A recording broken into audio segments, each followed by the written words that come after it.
Guys. तो previous lecture को हम कंटिन्यू करते हैं, जहाँ पर मैंने आपके सामने एक क्वेश्चन दिया था कि दो ब्लॉक्स रखे हुए हैं M1 and M2, they are in contact with each other, एक साथ रखे हुए हैं और एक इंक्लाइन स्लोप के ऊपर है। इस स्लोप का एंगल थीटा दिया हुआ है। मैंने आपको उस टाइम पे एक्सप्लेन भी कर दिया था कि इनका जो नॉर्मल होगा, हमने सीखा है प्रीवियस लेक्चर में कि जो इन पर नॉर्मल लग रहा होगा फ्रॉम द सरफेस, वो M1 ब्लॉक वाले मास पर M1g cos थीटा लगेगा और N2 पे M2g cos थीटा लगेगा। अब हमें बताना है कि ये जो दो नीचे स्लिप कर रहे हैं, इनका एक्सेलरेशन क्या है, A1 क्या है और A2 क्या है। ठीक है, तो इस क्वेश्चन में हम सिंपली क्या करेंगे, हमारा स्टैंडर्ड रूल है, हम फ्री बॉडी डायग्राम ड्रॉ करेंगे। फ्री बॉडी डायग्राम ड्रॉ करेंगे, हमारे पास ये ब्लॉक है एक। ये पहले अगर M1 की हम बात करें तो M1 के ऊपर फोर्सेस क्या क्या लग रही हैं, आपको सीधा दिखाई दे रहा है कि ये इस स्लोप के ऊपर ऊपर नीचे अलॉन्ग दिस डायरेक्शन, ये जो डायरेक्शन है आप इसको कह सकते हैं लेट्स से y डैश, और ये जो डायरेक्शन जो अलॉन्ग स्लोप है that is let's say x dash.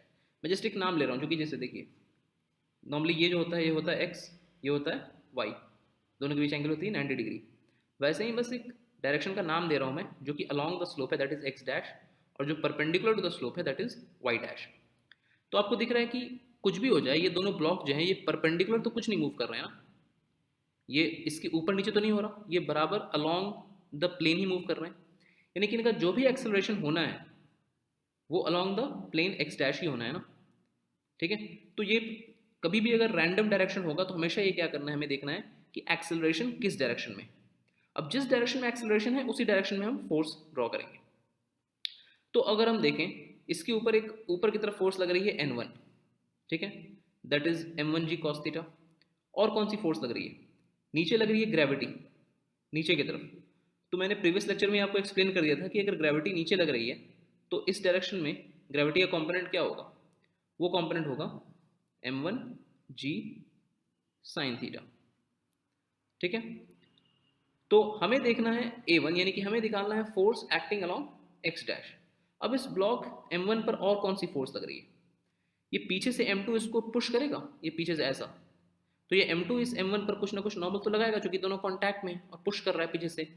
अब खुद सोचो कि मान लो आप खुद M1 हो, पीछे से एक बंदा दौड़ता हुआ आया, आपको धक्का लगाएगा तो आप स्लाइड करोगे ना नीचे की तरफ। तो वैसे ही M1 ब्लॉक को M2 धक्का लगाएगा तो M1 नीचे स्लाइड करेगा, यानी कि पीछे से एक फोर्स लग रही है, मान लेते हैं इसको N। तो हमारा इक्वेशन क्या हो गया, नेट फोर्सेस क्या है, नेट फोर्सेस है M1g sin theta plus N। ये दोनों फोर्सेस किस के बराबर लग रही हैं, इन दोनों फोर्सेस की वजह से M1 का एक्सेलरेशन आएगा लेट्स से A1, तो ये एक्सेलरेशन होगा M1 और एक्सेलरेशन A1, तो फोर्स हो गई M1 इंटू A1। तो हमने क्या किया, net force along that axis, जिस एक्सिस के अलॉन्ग एक्सेलरेशन है। तो हमेशा यही करना है, जिस एक्सिस के अलॉन्ग एक्सेलरेशन है बस उसी एक्सेलरेशन के अलॉन्ग आपको फोर्स लगानी है। उसी तरीके से फिर सेकंड ब्लॉक M2 के लिए क्या इक्वेशन बनेगी, ये सेकंड ब्लॉक M2 रखा हुआ है, तो इसके लिए क्या इक्वेशन बनेगी, M2 पर भी ग्रेविटी का फोर्स नीचे लगेगा, वो कितना होगा, वो होगा M2g sin थीटा। ठीक है, अगेन फिर से मुझे एक्सप्लेन करने की आई होप जरूरत नहीं है कि M2 के ऊपर जो ये N2 लग रहा है that normal, that is balanced bye component of gravity which is along y dash axis, है ना। जो y डैश एक्सिस है वो तो बैलेंस्ड है, वो हमारा N2 is balanced bye M2g cos theta. ठीक है, ये हमने पहले ही आपको एक्सप्लेन कर दिया। तो जो भी मोशन है अगेन क्या है, वो सिर्फ x डैश एक्सिस के अलॉन्ग है, तो हमें इक्वेशन में लिखनी है x डैश एक्सिस के अलॉन्ग। तो इस पर एक तो फोर्स लग रहा है ग्रेविटी का, दूसरा फोर्स कौन सा लग रहा है, सिंपल न्यूटन थर्ड लॉ। इसने n लगाया M1 के ऊपर, तो M1 भी इस पर क्या लगाएगा, एक n लगाएगा अपोजिट डायरेक्शन में, यानी कि इस पर जो n लगेगा वो कैसा लगेगा, वो ऐसा लगेगा। अब हम यहाँ पे इक्वेशन क्या लिखेंगे, तो एक कन्वेंशन बहुत इंपॉर्टेंट, ये लास्ट बात है जो आपको ध्यान रखनी है, इससे आपके सारे टाइप के क्वेश्चन हो जाएंगे, कि जब आपको इक्वेशन लिखना है तो सबसे अच्छा कन्वेंशन ये होता है कि राइट हैंड साइड पर आप सिंपली लिख दो मास इनटू एक्सेलरेशन, जो भी आपका मास गिवन है और जो भी आपने एक्सेलरेशन माना, तो मान लिया इसका एक्सेलरेशन हमने A2। लेफ्ट हैंड साइड पर आप देखो कि जो भी फोर्स एक्ट कर रही है उसे लिखना है।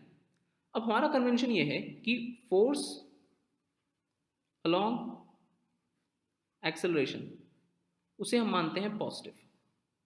ठीक है, जो भी एक्सेलरेशन के डायरेक्शन के अलॉन्ग फोर्स है उसे हम पॉजिटिव मानते हैं, क्योंकि इसी की वजह से एक्सेलरेट हो पा रहा है। तो ऑब्वियसली जो फोर्स जो फोर्स आपकी ऑपोजिट है टू ए वो क्या हो जाएगी, वो हो जाएगी नेगेटिव। तो सिंपली यहाँ पर क्या हो जाएगा, along acceleration A two, obviously ये नीचे ही स्लिप करेगा, तो नीचे ही स्लाइड करेगा या स्लिप करेगा, तो नीचे वाली फोर्स को हम पॉजिटिव लेंगे, तो हम लिखेंगे m2g साइन थीटा, और n क्या लग रहा है, ऑपोजिट लग रहा है, minus n equals to m2a2। ठीक है, तो यही आपकी दोनों इक्वेशन बन गई, ये इक्वेशन 1, ये इक्वेशन 2। अब क्या करना है, अब जस्ट दो इक्वेशन है और अननोन है हमारे पास। अननोन कितने हैं, अननोन हमारे पास 3 है, n, a1 और a2। तो अगेन चूंकि कांटेक्ट बना हुआ है, इसका मतलब तभी नॉर्मल लग रही है जब इनके बीच में कांटेक्ट बना हुआ है, हम यही मान के चल रहे हैं। तो जब कांटेक्ट बना हुआ है इसका मतलब कि a1 और a2 क्या होंगे, a1 and a2 will both be equal. ये मैंने प्रीवियस लेक्चर में एक्सप्लेन किया कि जब कांटेक्ट बना हुआ है तो नॉर्मल लग रही है, और जब कांटेक्ट बना हुआ है इसका मतलब कि दोनों का एक्सेलरेशन सेम है। यानी कि इसको भी हम लिख सकते हैं क्या, इसको हम लिख सकते हैं सिंपली m1a, और इसको हम लिख सकते हैं सिंपली m2a। ठीक है, अब क्या करना है, अब इसको सिंपली आप ऐड कर दो, ऐड करो क्या होगा, ये प्लस इन माइनस इन कैंसिल हो जाएगा, ये क्या बन जाएगा, ये बन जाएगा m1 प्लस m2, ये कॉमन है ना दोनों, g sine theta equals to, इधर से ये दोनों ऐड होगा m1 प्लस m2 a, क्या हो रहा है, ये m1 प्लस m2 कैंसिल हो रहा है, तो सिंपली आपको यहाँ से इक्वेशन क्या मिल रही है, this a equals to just what, just g sine theta. यानी कि हमारा आंसर क्या हो गया, हमारा आंसर ये हो गया that this a is just g sine theta. यानी कि ये दोनों ब्लॉक का एक्सेलरेशन क्या रहा, दोनों ब्लॉक का एक्सेलरेशन एग्जैक्टली सेम रहा। तो आप सोचिए कि हुआ क्या एग्जैक्टली, दोनों का एक्सेलरेशन सेम कैसे रहा, बिकॉज दोनों साथ में स्लाइड कर रहे हैं। अब एक्सेलरेशन g साइन थीटा है दोनों का, मुझे ये भी निकालना है कि इनमें नॉर्मल क्या काम कर रहा है। आप बस एक काम करो, आप किसी भी इक्वेशन में पुट करो वैल्यू, a की वैल्यू पुट करो यहाँ पर आप g साइन थीटा। जैसे ही आप a की value g sine theta put करोगे आप क्या लिखोगे, मैं लिख रहा हूँ यहाँ पर ऊपर में कि m1 g sine theta plus n equals to m1 a की जगह पर g साइन थीटा। सिंपली क्या दिख रहा है आपको, ये और ये टर्म दोनों कैंसिल हो रहा है, इसका मतलब क्या आया कि n इक्वल्स टू 0। तो बेसिकली क्या हमने सीखा यहाँ पर कि नॉर्मल इन दोनों के बीच में जो था वो 0 था। अब इसका क्या मतलब है कि नॉर्मल 0 था, हमें तो ये अज्यूम किया कि ये दोनों इकट्ठे चल रहे हैं, लेकिन नॉर्मल 0 इसका मतलब क्या हुआ, इसका मतलब ये हुआ कि आप देखो दोनों का एक्सेलरेशन सेम है g साइन थीटा। तो बेसिकली जिस एक्सेलरेशन से m1 नीचे उतर रहा था उसी एक्सेलरेशन से m2 उसको फॉलो कर रहा था। तो m2 को m1 पर फोर्स तब लगानी पड़ती ना कि अगर मान लीजिए m2 और तेजी से उतरना चाह रहा है और m1 उसको उतरने नहीं दे रहा है, तो m2 m1 को पीछे से धक्का देगा। लेकिन m2 की जो कैपेसिटी उतरने की, जो उसका एक्सेलरेशन है g साइन थीटा, एग्जैक्टली वही एक्सेलरेशन m1 का भी है। तो दोनों को एक दूसरे पर कोई फोर्स लगाने की जरूरत ही नहीं पड़ी ना, इट्स जस्ट लाइक कि दोनों एक साथ स्लाइड कर रहे थे बिकॉज ऑफ सम फोर्स। तो वो फोर्स क्या थी, वो फोर्स थी ग्रेविटी। इसलिए दोनों को एक दूसरे पे धक्का लगाने की जरूरत ही नहीं पड़ी, क्योंकि दोनों ही सेम एक्सेलरेशन से स्लाइड कर रहे थे और ग्रेविटी दोनों को ही नीचे पुल कर रही थी, इसलिए आपका सीधा नॉर्मल क्या आ गया, 0 आ गया।